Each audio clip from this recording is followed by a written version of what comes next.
চোট সারিয়ে অবশেষে মুম্বই ইন্ডিয়ান্সে ফিরছেন জসপ্রীত বুমরাহ। তাকে নিয়ে এতদিন ধরে যেভাবে অপেক্ষা চলছিল, এবার তার অবসান। বিসিসিআইয়ের কাছ থেকে ছাড়পত্র পেয়ে গিয়েছেন তিনি এবং দলেও যোগ দিয়েছেন। সোশ্যাল মিডিয়ায় মুম্বই ইন্ডিয়ান্সের পোস্ট করা একটি ভিডিও ইতিমধ্যেই ভাইরাল হয়ে গেছে, যেখানে বুমরার ছেলে অঙ্গদকে শোনানো হচ্ছে এক সিংহের গল্প, যে ব্যাটার শাসিত জঙ্গলে রাজত্ব তৈরি করেছিল, চোটের কারণে হারিয়ে গিয়েছিল, কিন্তু হার মানেনি। অবশেষে সেই সিংহ আবার ফিরে এসেছে। এই গল্প যেন হুবহু মিলে যাচ্ছে বুমরার জীবনপথের সঙ্গে।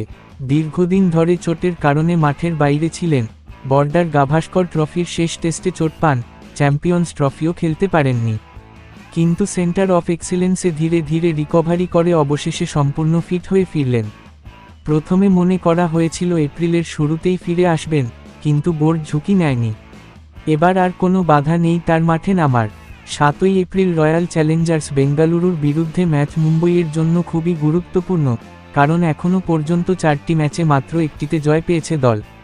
টেবিলের 8ম স্থানে থাকা মুম্বই ইন্ডিয়ান্সের পক্ষে এটা কার্যত বাঁচা মরার লড়াই। এই অবস্থায় বুমরার প্রত্যাবর্তন হতে পারে টার্নিং পয়েন্ট। তার অভিজ্ঞতা ও আগুনে স্পেল মুম্বইকে ছন্দে ফেরাতে পারে। যদিও অফিসিয়ালি জানানো হয়নি যে তিনি সোমবার খেলবেন কিনা, তবে চারদিকে যেভাবে প্রত্যাবর্তনের খবর ছড়ানো হয়েছে, তাতে ধরে নেওয়াই যায় যে বিরাটদের বিরুদ্ধে মাঠে নামবেন সিংহ বুমরাহ। এখন দেখার বিষয়, এই কামব্যাক কতটা প্রভাব ফেলে মুম্বই ইন্ডিয়ান্সের পারফরম্যান্সে।